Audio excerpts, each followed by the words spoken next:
What I'm about to show you here is how to do loom knitting and actually do stripes like you see here. This is my research project here. I'm determining whether I can do it or not. And this is not the same. This is the honeycomb stitch that is done on the loom knitting. This is not the same as using the solid colors all the way through it. And as you can see, the honeycomb effect really creates really nice deep ridges and really fabulous. This concept here requires us to be a lot more organized. It's not as fast as regular loom knitting because you're paying attention to many other things. I'm going to show you how to do this type of striping. I'm only going to show you with 3 balls of wool plus doing another yarn. So we're going to have 5 balls of wool all together. Right now I'm doing the whole rainbow, so I have one of each of the colors, and then I have 2 black running at the same time. And the reason for that, the 2 black, is the main color that runs through it all. Because the colors don't actually join each other in between the gaps, and I should just show you on this one, see how the yellow doesn't connect? You need an actual really good yarn in between, and 1 ball of black would not do it. See how you have the gap there? That is 1 ball of yarn. So what I had to do is double it, which creates a more solid effect. So when you pull it apart, it's a lot better. So you need whatever color you decide to do, whether it's black or another color that joins all of your striping together. It has to be doubled up, and then you can just do singles of any of the other colors. So you might want to do white or whatever. So I'm going to show you how to do this. This does require patience. It requires you to be set up perfectly. And yeah, it's not one of those ones where you can just throw around very easily. You will have to set yourself up in between each step in order to make this successful. But you know what? That is just fabulous. I can see myself doing a whole blanket this way. And you know, one solid color, like I'm going to use a lot of black for this, but these other colors, you can just see I'm just working myself down 2 stitches. So it's really not going to absorb a lot of the other colors. So pretty cool effect, and I'm going to show you how to do it. So here's your video for that. Okay, the first thing that we need to do is that we need to determine what is the joining colors. And in this sample, the black is the main color that runs through them all. And you need 1 color in order to join the stitches together. Now in this example, you're seeing excessive gapping, and the reason for it is that I only did 1 string instead of doubling it up. And when you double it up, you really can't see it here, but it actually gets a lot more stronger, and you don't get those heavy gaps in between. So you have to decide, and so in my example today we're going to use yellow, so you need 2 strings of whatever joining colors that you want to make. So today it will be yellow. What we need to do is then you can decide your other colors. I'm just going to go with pink, red, blue. They mean nothing to me. It's just for this tutorial.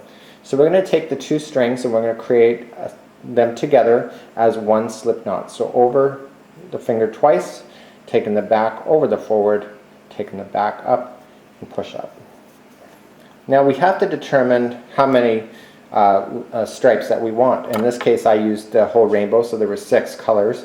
But in this case here, I'm just going with the pink, red, and blue, 3 colors. So let's just, for argument's sake, let's do them 3 stitches wide. These were only 2, so let's do them 3. And so this loom is excessively big, and this is kind of a point to prove that you don't need the right size loom. You can just use a portion of it. So we want to take the color, and I'm right-handed, and you're going to put it on the top left-hand corner of whatever you decide. So I'm just going to use a portion of it. So I'm going to put it on the top right left-hand corner. I haven't really looked whereabouts it is on the loom, and the reason for it is that we're not going to be spinning this loom. The most we'll ever get is flipping up, maybe to the side towards you and then back. You'll never be able to flip this thing all the way around, and you never do anyway. And this is what makes this stuff actually easy, is that because we're not flipping this around, these strings will not get tangled. So taking the string, we want to pull it snug onto the peg. Now we're doing a twisted stitch method, so we're going to come straight down underneath. Okay, and what we want to do is we want to cause the strings to make a T shape, like an X. And in order to do it, if you came straight down and then jumped to the next one and jumped to the next one, do you see how they're not crossing each other? They're only just zigzagging all the way around. We need to stop that by causing it to twist. And to twist it, when we come down to this first one, what we need to do is come down on the one side. So we're going to work toward my right, this side.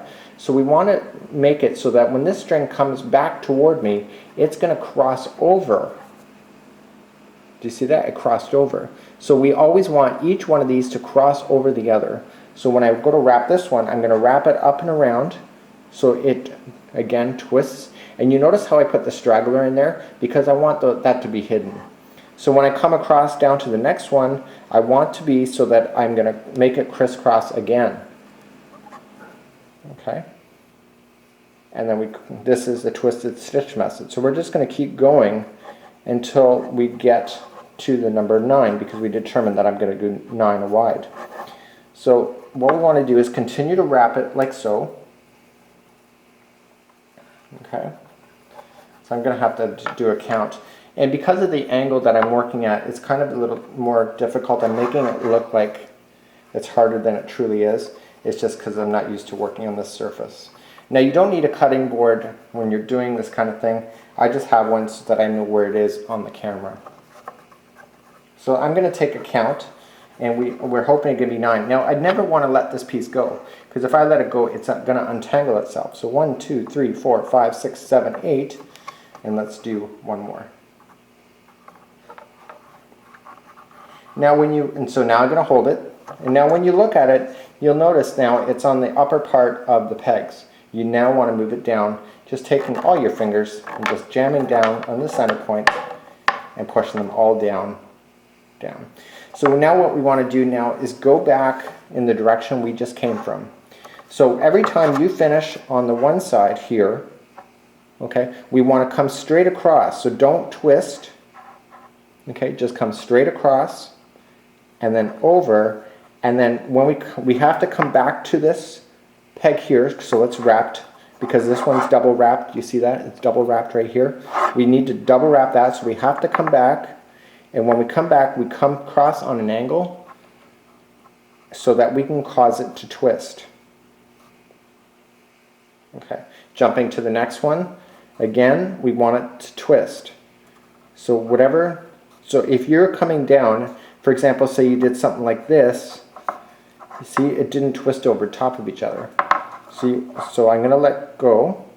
So I'm just holding my thumb down so it didn't unravel everything. And when we wrap, we just going to want to come like that. So it's always twisting over top of each other.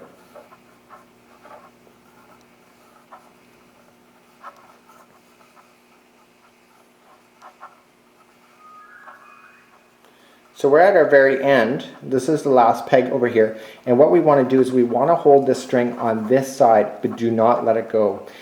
And so when you look straight down, you kind of see like it's a tangled mess, but in actual fact, this is the whole point of it, to cause all these tangles to happen in order to create the wondrous amount of work. So without letting this go, I want you to go on to your next video, and I'm going to show you what we need to do. We need to start introducing our other colors at this point before. This is casting on. We're not completely casted on yet, so let's just hang on, okay? So setting this down gently, what I have forgotten to do is on your balls of string, what we need to do is create a slip knot on each one of them. So just around your finger twice, the back over the forward, just like so. And we might as well do all of them right in this particular step. So taking them all and just let them sit where we need to. Now this is important. We want to now organize the balls so that they stay. So these two yellow will always stay there.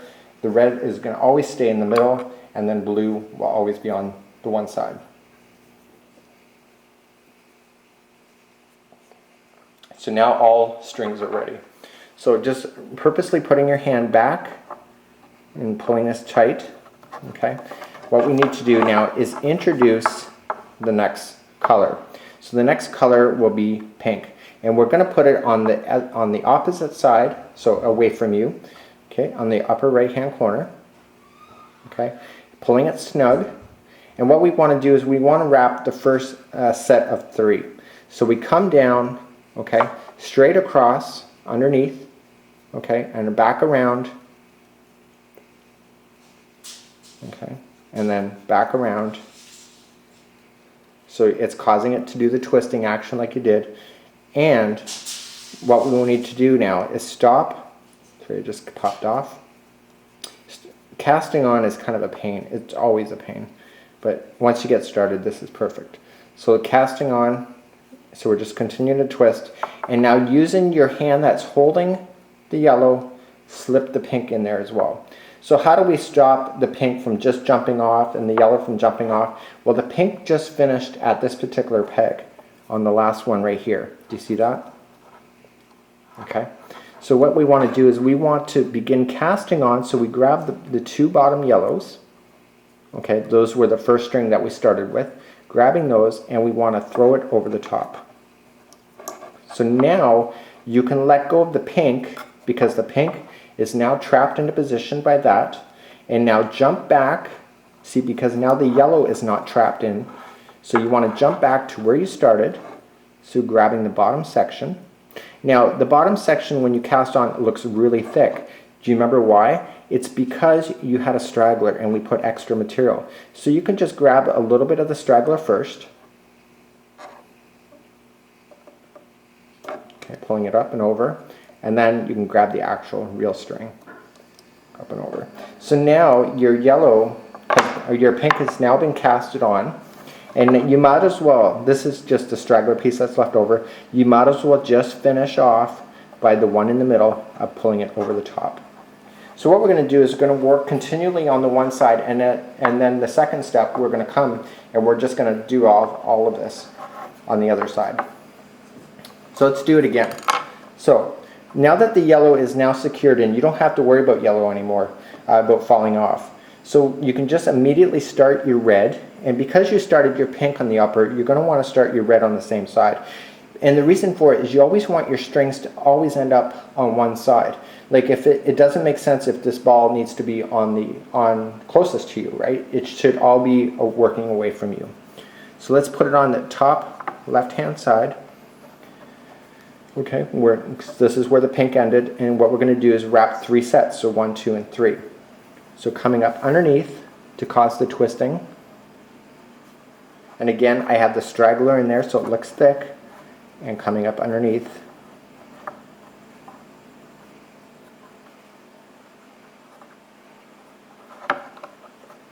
So I'm going to wrap all.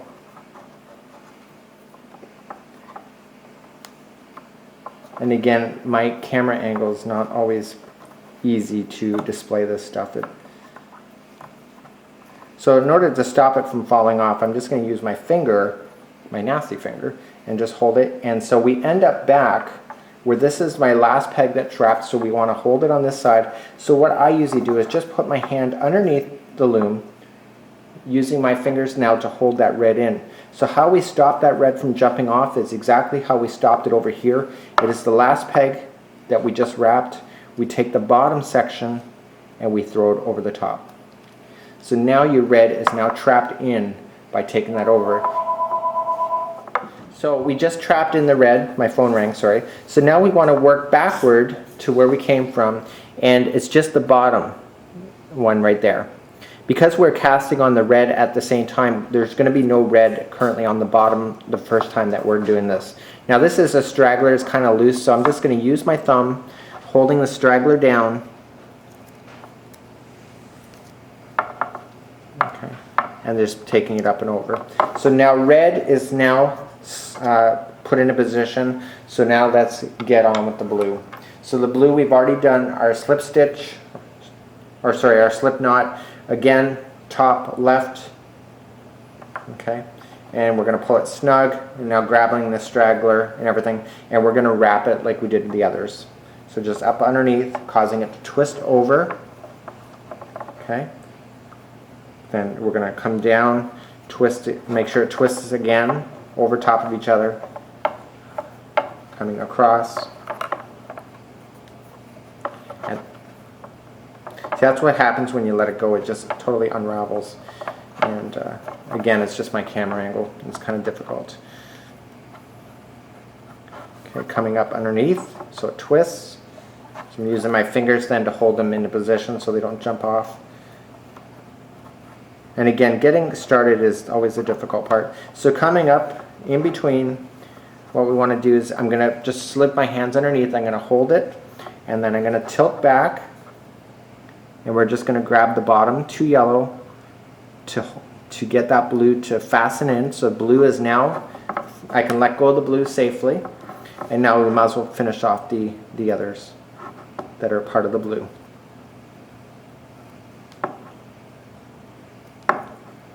So now what we want to do, you notice how I never push down on any of these? I want to keep them up high because when we go to turn this around now, we want to make sure that if we push this down, these are all going to be compounded in together.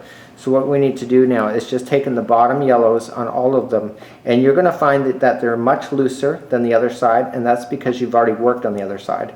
So we're just going to work our way all the way across, moving the bottoms over, which happens to be in this case the yellow. Okay, you notice how I'm working around the red, like I'm not moving it out of the way, I'm just working in between it because you don't want these all to twist up.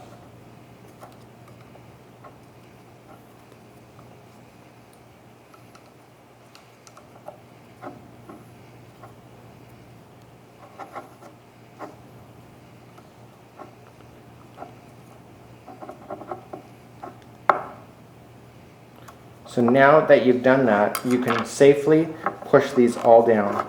You've now completed your cast on. And you can clearly see the colors that are all in order. So let's get on with our next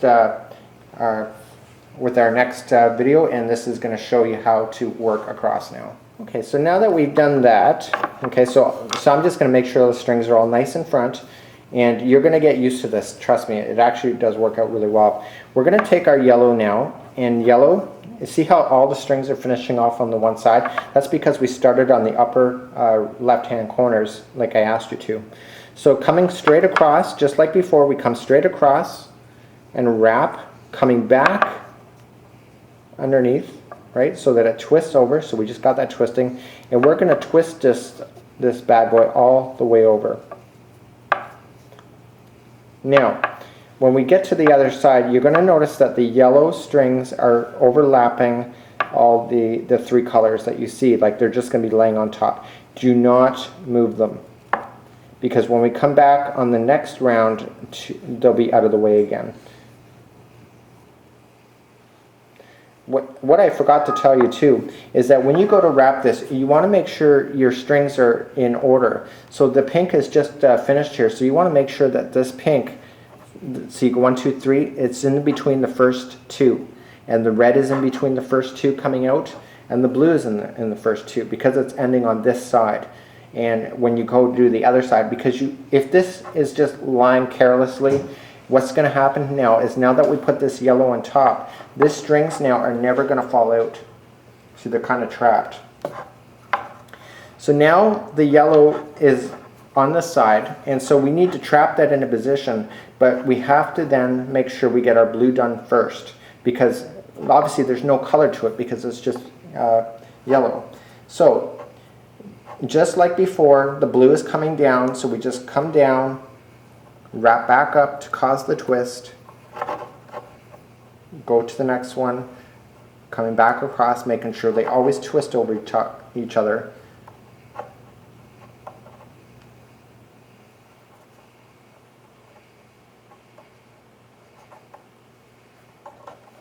Coming up, over.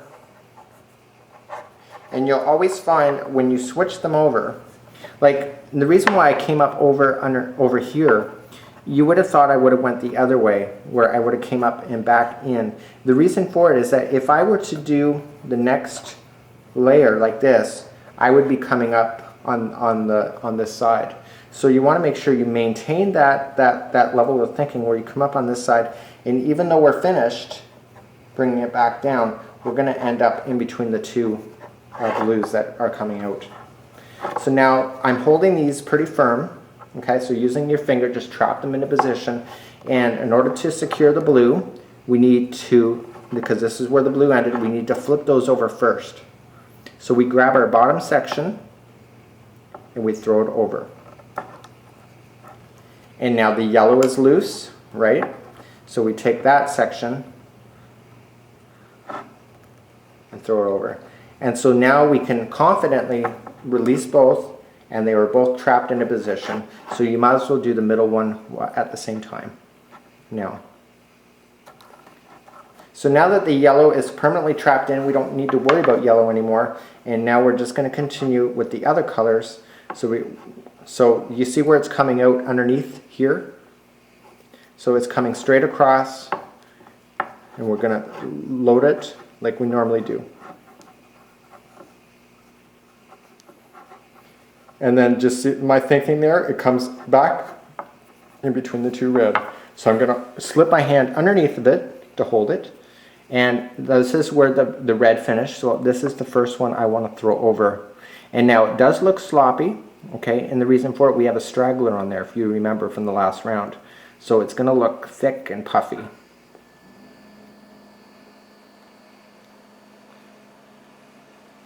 What we want to avoid is that when you go to push over the edge, you do not want this red one or the yellows falling off from the round you just wrapped. It's actually really difficult if that happens.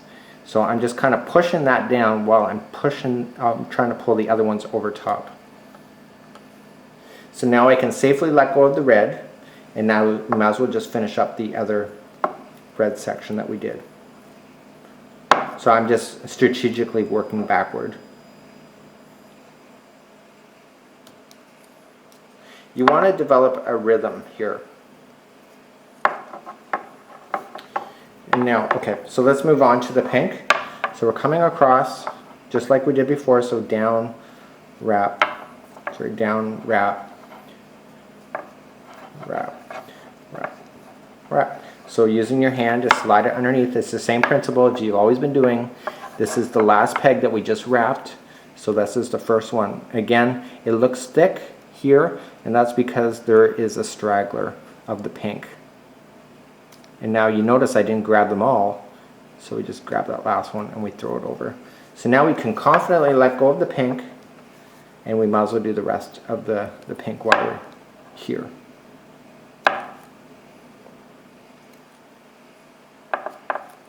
So now what we need to do is just turn it, and now strategically lay out everything. So the yellow is going to come out there, the blues are now going to come out between these two here, between the two red, between the two pinks. So we want those to be sitting down, and as we work across, we want to make sure that they stay where they do. And you don't, like, it's not something that you've got to be a cop over, a policeman over. It's just a lot easier if you develop a rhythm and stick with it. So you might as well make sure that blue's in position before you move, because it allows you to move to the next round comfortably, because you know that you've already checked it and you know that it's already just coming out of the same spot in each part. So we're on to our pink.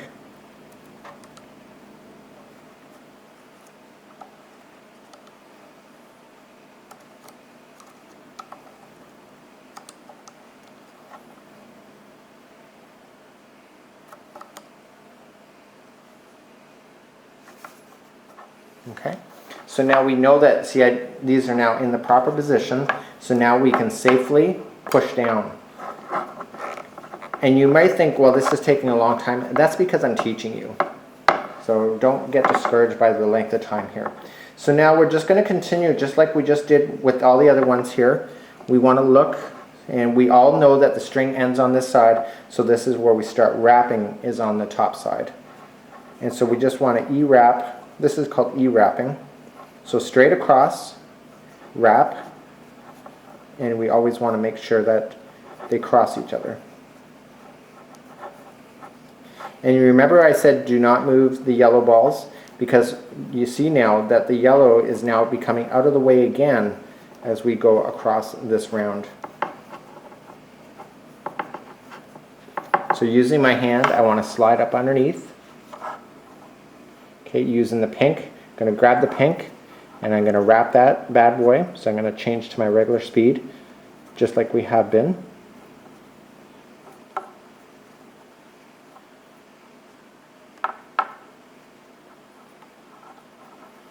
Okay, and pulling it up and over, so I'm holding both at the same time, and I want to secure my pink in first. Just taking the back over. Okay, and I want to secure my yellow in the position.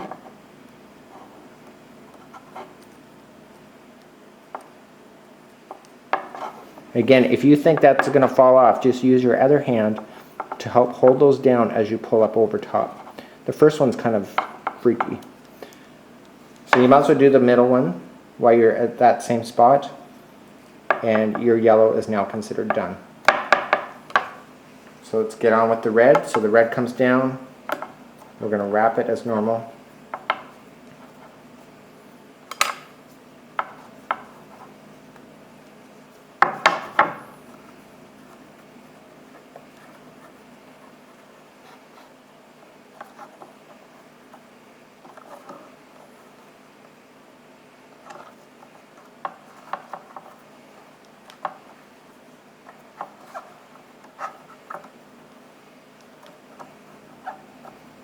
Okay, and we end up with the string going back toward away from you, so holding it down.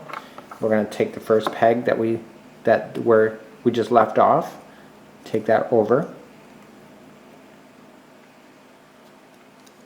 So now the red will not fall out, and now you can just do the other two.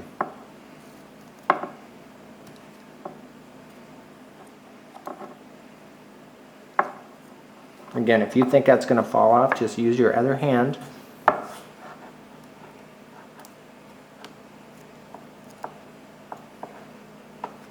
It is easier to reposition that hand at the time than it is to take a chance and allow it to fall off. These looms are not very forgiving if you ever drop a stitch. Okay, so coming straight across, we're going to finish up with this tutorial now, and we're just going to wrap it as normal. Okay, coming across and holding it with your finger. This is where you left off in the blue, so you might as well take that over the top to secure it into position. Just like so. And now you can work on the other two. Again, if you think it's going to fall off, put that finger there to hold it. And again, I keep saying this, but my angle of working is for the camera. It's not for my own comfort.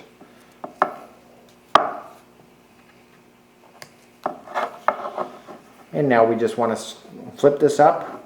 You know, we have all of this side to do, and this side is the easiest side. The strings are nice and loose for you, and we're just going to position those over and making sure, you know, this is where you want the blue to come out, and the reason for it is it's coming out of the bottom, so we want to leave that there. So as we work our way across, this string here is on the wrong side. Do you see that? It's coming out of this peg, but it's just loosely sitting over here, so we want to just reposition that into the right area.